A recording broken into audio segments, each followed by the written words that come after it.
वो ना कॉलेज जाने लगती है। वहाँ ना उसकी उससे मुलाकात होती है, नज़रें मिलती है। ऐसे ही धीरे धीरे बेजुबा पहचान होती है। अजनबी वो अभी जन्मदिनों का पहचाना सा लग रहा था। ना समझने वाला प्यार था। कच्ची उम्र में हुआ था प्यार, समझने से पहले हुआ था वो प्यार। प्यार में पढ़ने से पहले ना उन दोनों ने एक दूसरे की जात पात नहीं देखी थी। यार, जात पात देखकर प्यार किया जाता है क्या? अगर जात पात देखकर प्यार किया तो उसे सच्चा प्यार कहेंगे क्या? वैसा कुछ होगा तो प्यार का कोई मतलब ही नहीं है, कुछ भी कहो। उन्होंने भी किया था प्यार, जी भर के किया था प्यार, मगर मर्यादा संभाल कर। गए हुए 3-4 सालों से उनका मामला किसके आगे गया ही नहीं था। उनके सभी दोस्तों ने ना गर्लफ्रेंड के साथ प्यार के नाम पर सब कुछ करके बैठे थे, और उनकी गर्लफ्रेंड्स भी बहुत थी, लेकिन उसने ना उसे आज तक किसके आगे जाना ही नहीं दिया था। शादी के बाद ना तुम्हें जो करना है वो करो, सब कुछ तुम्हारा ही है, ऐसे वो बोलती थी। उसने भी कभी ज़बरदस्ती नहीं की उस पर। उसकी इच्छाओं का वो हमेशा आदर करता रहा। उसे प्यार ना ज़बरदस्ती से पाना नहीं था। अगर उसने खुद से इच्छा जताई होती तो वो बात और होती। दिन पे दिन जाते रहे, दोनों एक दूसरे से मिलते रहे। वो दिन बहुत खूबसूरत था यार, मीठी नींद में आए जे सपनों जैसे। यहाँ ना कॉलेज ख़त्म हुआ था तभी उसकी शादी का वक्त ना उसके आगे पीछे। यहाँ कॉलेज ख़त्म हुआ तब से उसका शादी का वक्त ना उसके पीछे भागने लगा। घर वालों ने उसे आगे पढ़ने के लिए मना कर दिया। उसका वो प्यार का मैटर घर वालों के कानों तक आया भी नहीं था। उसने ये सारी बातें जाकर उसे बता दी। ये सुनकर वो सुन पड़ गया। शादी का विचार ना आज तक गंभीर लगा ही नहीं था, लेकिन आज ना हालत कुछ और ही थे। क्योंकि उनकी जात अलग अलग थी, उसमें वो समाज के लिए ऊंची जाति की थी। शादी को मंजूरी मिलना ना लगभग नामुमकिन था। तो रही बात भागकर शादी करने की, तो वो कैसे करने वाला था? उसके शादी का विरोध नहीं होता, लेकिन शादी करके करता क्या? उसका और खुद का शरीर पोसता भी तो कैसे, किसकी जान पर? बाप की जान पर, या बेरोजगारी से कदर कर एमआईडीसी में काम करने वाले उसके बिन शादी के भाई के जान पर, के नौकरी के नाम पर जो जीरो कीमत रखने वाला एक डिग्री के जान पर? लेकिन फिर भी उसे वक्त मांग लिया कुछ करने के लिए।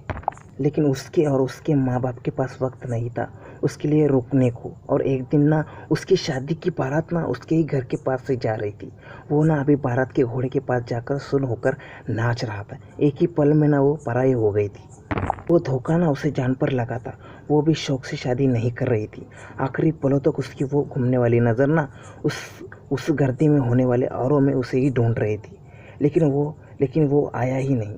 यार, वो कैसे आएगा अपने कलेजे का टुकड़ा अपने नज़रों के सामने जाते हुए देखने के लिए? उसे ना बहुत तकलीफ हुई थी। पति के ना रात बेरात पड़ने वाले वो हज़ारों बिच्छू कांटे जैसे लग रहे थे। दर्द जैसा दर्द दर्द से भरा हुंकार सुनने के लिए कोई नहीं था। पति के स्पर्श के लिए वो एक बिना जान की गुड़िया थी। उसमें भावनाएं नहीं थी। शादी के नाम पर बस एक ही आदमी से रोज रात बलात्कार होता था। लेकिन अभी अपना नसीब समझकर उसने वो अपना लिया था।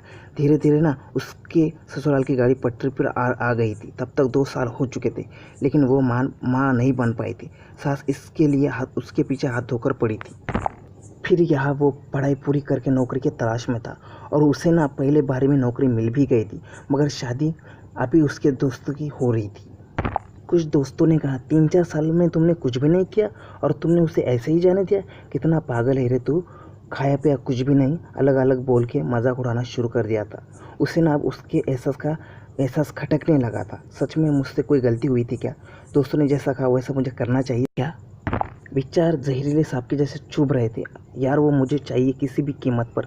उसने ऐसा मन में ठान लिया था। इधर ना नाती का मुंह देखने के लिए उतावली सास ने ना गुस्से गुस्से में उसे ससुराल भेज दिया था। ससुराल वालों ने जवई और सास को मनाने के लिए जा ही रहे थे, तभी एक अचानक बात आकर टकराई।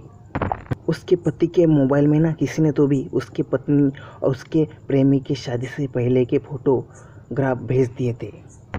और यही देखते हुए उसके ससुराल वालों ने ना उसके मुंह में गोबर भर दिया था। सबको लग रहा था उसके नाजायज संबंध है। गांव में उसकी थू हो गई थी। घर से बाहर निकलना मुश्किल हो गया था।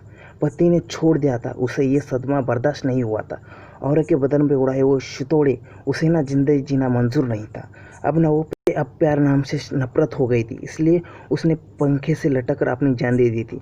उसे, यानी उसके पुराने प्रेमी को ना उसकी अर्थी उसके घर के सामने से जाते हुए दिखी थी। यार, कुछ और ही हो गया था। अब वो बहुत दूर जा चुकी थी और वापस न आने के लिए उसने भी नदी में छलांग मार दी। उसकी मुलाकात होगी इस उम्मीद में शायद। वैसे भी उसके बिना जीने का कोई मतलब नहीं था। हे गाइस, आपको क्या समझ में आया? किसकी गलती है, उसकी या उसके पति की? किसकी गलती है? सीरियसली बोलता हूँ यार, मैंने जो कहा वो आप समझ लो। अच्छे तरीके से बताया है, आपको ही समझना है। मुझे पता है कि ऐसे बहुत से मैटर है जो ऐसे होते हैं।